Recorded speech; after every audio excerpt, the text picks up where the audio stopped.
યુએસના રાષ્ટ્રપતિ ડોનાલ્ડ જે ટ્રમ્પે હમણાં એક મોટો નિર્ણય લીધો. જે લોકોને આગળના સમયમાં H-1B વિઝા ઉપર અમેરિકા જવાનું છે, બધા જ લોકોને $1 લાખ રૂપિયાની ફી ભરવી પડશે. એટલે કે ભારતીય રૂપિયામાં લગભગ 88 લાખ થાય. હવે આ ફી કોઈ પણ ભરવી ખૂબ જ અઘરી છે. એમાં પણ મોટા ભાગના ભારતીયો ત્યાં જતા હોય છે, એટલા માટે થઈને ભારતીયોને ફટકો પડવાનો છે.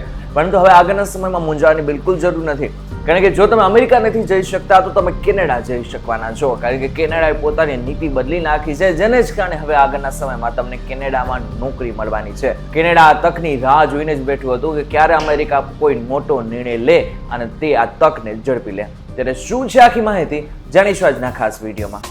Hello, ladies and gentlemen. This is your captain speaking. We'll be landing in the airport in just a few minutes.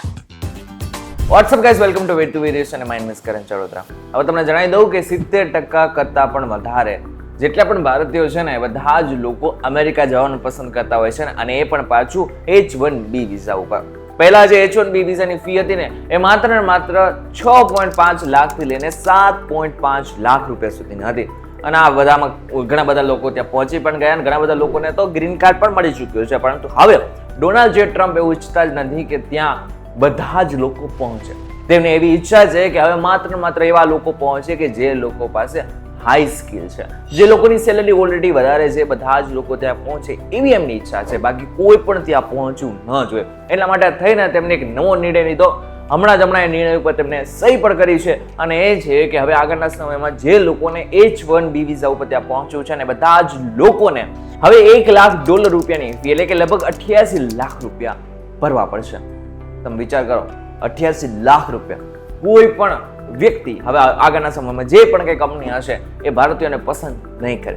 કોઈ પણ બીજા કન્ટ્રીના લોકોને અથવા તો બની શકે કે આગળના સમયમાં માત્ર અમેરિકાના લોકોને જ તેઓ પસંદ કરે. અને કદાચ અમેરિકાના પ્રેસિડેન્ટ પણ આવું ઈચ્છી રહ્યા છે કે અમેરિકાના જેટલા પણ લોકો છે એમને પહેલી નોકરી મળવી જોઈએ. પરંતુ બધાની વચ્ચે હમણાં ચીને પણ કે વિઝાની શરૂઆત કરી. તમને જણાવી દઉં કે અમેરિકાએ આ નિર્ણય લીધો ને એ બાદમાં તરત જ ચીને સૌથી પહેલા એક નિર્ણય લીધો કે હવે આગળના સમયમાં જેટલા પણ લોકોને ત્યાં પહોંચવું છે, એટલે કે ચીનમાં પહોંચવું છે ને એ બધા જ લોકોને ઇઝીલી વિઝા મળી જશે. અને જે લોકો અમેરિકા નથી પહોંચી શક્યા એ બધા જ લોકોને પણ ચીન કે વિઝા આપશે.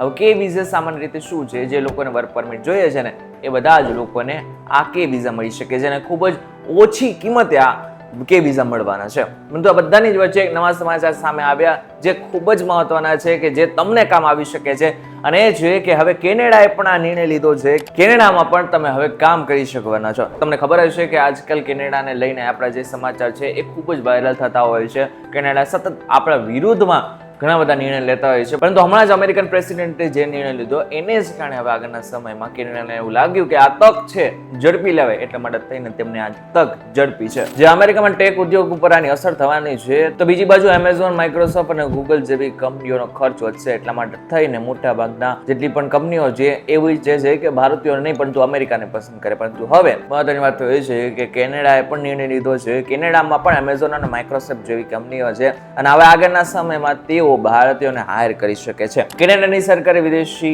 ટેક પ્રતિભાઓને આકર્ષવા માટે તેમની ઇમિગ્રેશન પોલિસીની સમીક્ષા શરૂ કરી નાખી છે.